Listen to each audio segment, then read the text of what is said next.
où le peuple juif se retrouve face à la mer. À la mer, on a les Égyptiens qui nous poursuivent, on se retrouve face à la mer est fermée, et on a Moïse, qui est en train de prier Hachem pour qu'on s'en sorte. Et pour qu'il ouvre la mer, bien sûr. Qu'est-ce que dit Hachem à Moïse? À Moshe, quelque chose de fou. Pour ceux qui connaissent Joadiv, c'est complètement paradoxal. Il lui dit, arrête de prier, avance. Agis. Il y a un truc complètement fou là-dedans. On a compris, et tous ceux qui nous suivent sur Joadiv, ils savent très bien que la prière, c'est la solution à tout. Alors quoi? Hachem, il est capable de dire, non, la solution à tout, c'est pas ça, c'est qu'il faut que tu avances et que tu agisses. Alors l'explication à ça, elle est très forte, elle nous est ramenée par un commentateur de la Torah qui s'appelle le Or HaChaim et qui ramène un midrash et qui raconte dans ce midrash que tout simplement à ce moment-là, il y a la Midat Hadin. Ce qu'on appelle la Midat Hadin, c'est en fait l'attribut de rigueur, de justice, on va dire de rigueur comme ça, hein, d'Hachem qui était sur le Ham Israël. Pourquoi l'attribut de rigueur? Parce que, en fait, quelques temps avant cet épisode, ou plutôt juste avant cet épisode, en fait, quand les Bnei Israël se sont retrouvés face à la mer, ils ont commencé à regarder la mer qui était fermée, ils avaient la mer en face d'eux, derrière, l'armée entière des Égyptiens qui arrivaient avec des chars et des épées, évidemment dans un seul but, c'était d'exterminer complètement le Ham Israël, de préserve. Et qu'est-ce qui s'est passé? Ils ont commencé à perdre espoir, et ils ont perdu espoir, ils ont perdu leur émouna, et ils ont commencé à se plaindre. Qu'est-ce qu'ils ont dit? Ils ont dit on n'aurait pas dû sortir d'Égypte, pourquoi on est sorti d'Égypte, quel malheur à nous, etc., etc. Le fait qu'ils aient prononcé ces paroles de plainte, qu'ils aient prononcé ces paroles, entre guillemets, qui manquaient d'émouna, puisqu'ils se sont retrouvés, ils ont cru que, comme vous le savez, ils ont osé croire que le mal existe, Dieu préserve, que Hachem allait les lâcher, qu'ils allaient mourir, etc. Donc qu'est-ce qu'ils ont Ils ont commencé à dire à Moshe, pourquoi tu nous as libérés? On aurait dû rester en Égypte.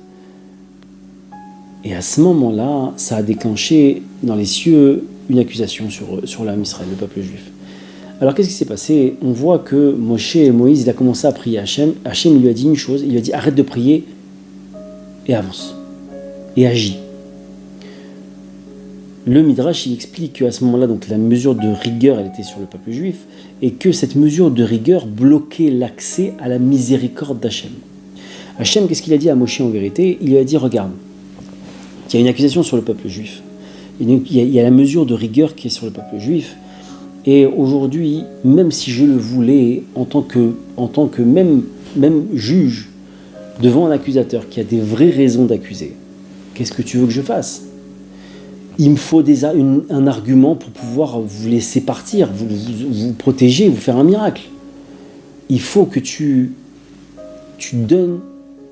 abreuves la mesure de miséricorde par quelque chose.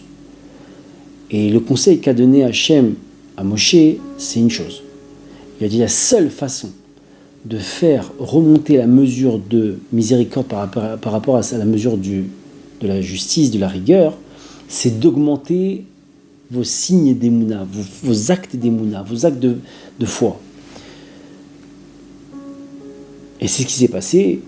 Et évidemment, Hachem lui a dit une chose, il lui a dit, attention, agissez avant que j'ouvre la mer. Parce que le miracle de l'ouverture de la mer était prévu.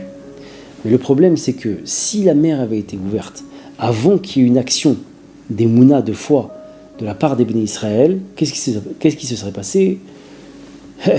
L'ange accusateur, il aurait continué encore à dire, regarde, ils ont agi après un miracle, donc c'est pas de la foi, ils ont vu un miracle. C'est facile de dire que tu crois en Dieu quand il y a un miracle, mais avant le miracle, c'est là que tu vois vraiment, c'est là que tu montres vraiment ta émouna. Donc Baruch Hashem, il y a eu des actes d'émouna, et ça a atténué, adouci la rigueur pour laisser place à la miséricorde d'Hachem qui a fait passer les Béné Israël et qui les a sauvés.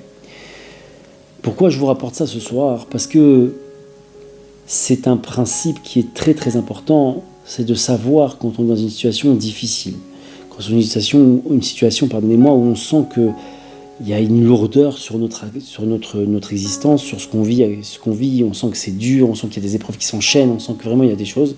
Sachez qu'à partir du moment où on vit ça, il est certain une mesure de rigueur sur nous, Dieu préserve. la seule possibilité de faire taire cette rigueur et donc de pouvoir laisser place à la miséricorde divine en faisant taire la mesure de rigueur, c'est d'augmenter sa foi. Augmenter sa foi, ça peut se faire par la prière. Demander à Hachem la foi que tout ce qu'il fait c'est pour le bien. Tout ce qui se passe dans ma vie, c'est toi Hachem, de croire véritablement qu'il n'y a pas de mal dans ce monde, etc., etc. Ça, c'est une première étape.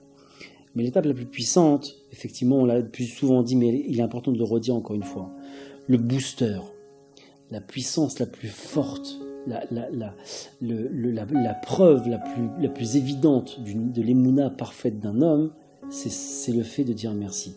Pourquoi c'est le fait de dire merci qui est la émouna la plus puissante? En fait, chez l'homme, ou dans la vie de l'homme, il y a deux façons de voir la vie. Deux, pas plus, deux.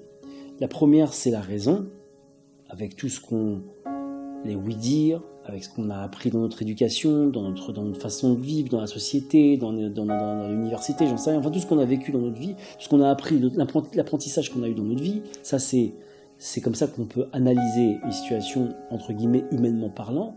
Et il y a l'autre analyse qui est l'analyse de la Emouna. Quand il y a l'un, il n'y a pas l'autre. Et vice-versa.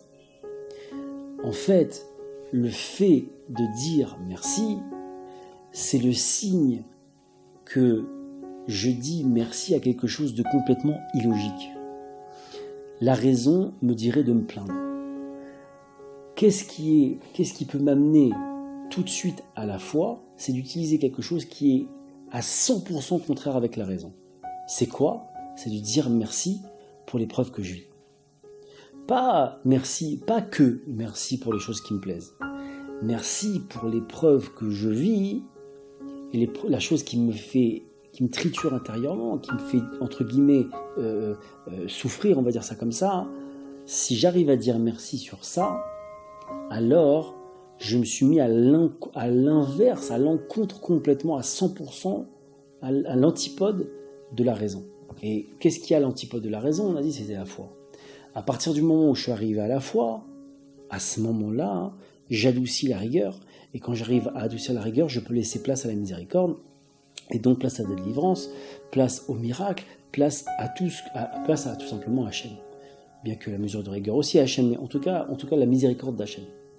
Alors que Bezrat Hachem, à travers ça, on puisse comprendre que le merci, il amène, Baruch Hachem, il amène une émouna à 100%, et le fait d'amener cette émouna, il fait descendre sur nous la miséricorde divine, alors que Bezrat Hachem, que chacun en puisse remercier beaucoup, beaucoup, beaucoup, face aux épreuves qu'on vit, pour pouvoir faire descendre la miséricorde divine sur nous. Amen, Kenyiras.